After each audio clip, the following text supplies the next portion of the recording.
अभी फिल्म कर रहा था लाहौर, और मेरी पहली बार मुलाकात हुई थी फारूक साहब से। तो उस वक्त मैंने ये सोचा नहीं था कि मैं कोई फिल्म करूँगा या इस इंडस्ट्री में आऊँगा। मैं एयरपोर्ट पे गुजर रहा था और एक टर्मिनल पर मीडिया बाइट दे रहे थे फारूक साहब। उनकी मैग्नेटिक पर्सनैलिटी देख के मैं वहाँ पर रुक गया। मुझे लगा कि अगर शायद मैंने कभी ज़िंदगी में फिल्म बनाई तो मैं इनके साथ में ज़रूर काम करना चाहूँगा। कुछ वक्त गुजरा और चीज़ें ऐसी हुई कि बॉम्बे आ गया और यहाँ पर आके मैं अपनी फिल्म लाहौर पर काम करना मैंने शुरू कर दिया।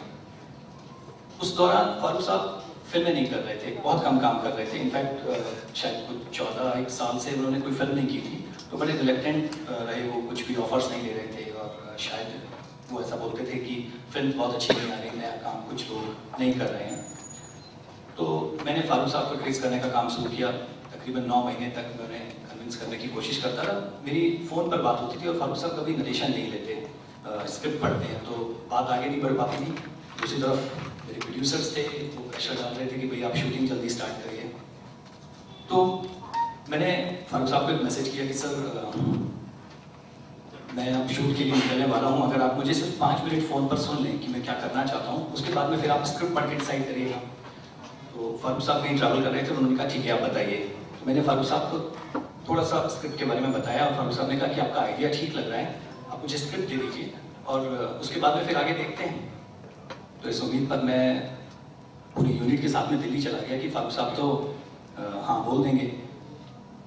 हम लोग तकरीबन 1 महीना तक दिल्ली में शूट करते रहे और तब तक मैंने अपने प्रोड्यूसर्स को ये नहीं बताया कि मैंने फारूक साहब एक्चुअली अभी उन्होंने इस फिल्म के लिए हाँ नहीं बोली है और वो अभी भी स्क्रिप्ट पढ़ने वाले हैं, उन्होंने पढ़ी नहीं है। तो और मैंने उनको क्योंकि ये भी नहीं बताया था कि ये रोल एक्चुअली कौन करने वाले हैं, बिकॉज मेरे प्रोड्यूसर्स जो थे वो दिल्ली के हरियाणा के लोग थे और फिल्म क्योंकि किक बॉक्सिंग के ऊपर थी और रोल किक बॉक्सिंग कोच का था, तो जो नॉर्थ के लोग सोचते हैं कि कोई बॉडी बिल्डर, कोई हट्टा कट्टा आदमी जो है वो इस रोल के लिए होगा। तो मुझे मालूम था कि जब मैं उनको ये बताऊंगा तो मुझे जो रिएक्शंस होंगे, लेकिन क्योंकि 1 महीने की फिल्म शूट हो चुकी थी और फिर एक दिन अचानक फारूक साहब का फ़ोन आया कि चलिए मैंने आपकी स्क्रिप्ट पढ़ ली है, अब मैं तैयार हूँ फिल्म करने के लिए और बताइए कैसे। तो मैंने कहा सर मैं तो ऑलरेडी शूटिंग स्टार्ट कर चुका हूँ, बस आपके आने का इंतजार है। फारूक साहब ने कहा कि आपने इस रोल के लिए किसी को डिसाइड नहीं किया अभी तक? मैंने कहा सर अभी तक तो मैं सिर्फ आप ही को लेकर चल रहा हूँ और तो मैंने कुछ सोचा नहीं है। तो उन्होंने कहा ठीक है आप एक काम करिए, आप 1 दिन के लिए बॉम्बे आइए, बात करते हैं और फिर देखते हैं।